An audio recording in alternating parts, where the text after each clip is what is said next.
Sláva Isusu Christu. Keď celý tvoj život prešiel hladko a bezstarostne, plač nad samým sebou.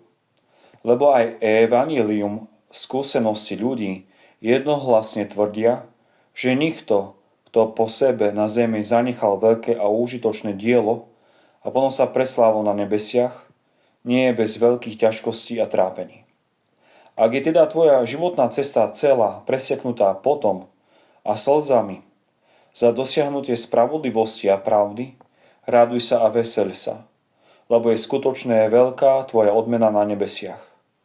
Nikdy sa nepodaj bláznivej myšlienke, že ťa Boh opustil. Boh presne vie, kto koľko môže zniesť a podľa toho aj každom vymeriava ťažkosti a trápenia. Svätý Níl Sórsky hovorí: keď aj ľudia vedia, akú váhu zanesie kôň, akú somár, akú ťavu a podľa ich síly ich zaťažujú.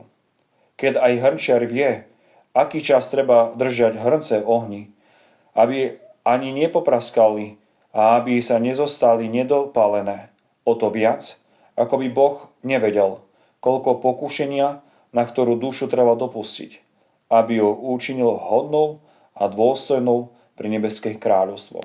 Drahí veriaci, ja vám prajem požehnaný týždeň. Sláva Isusu Christu.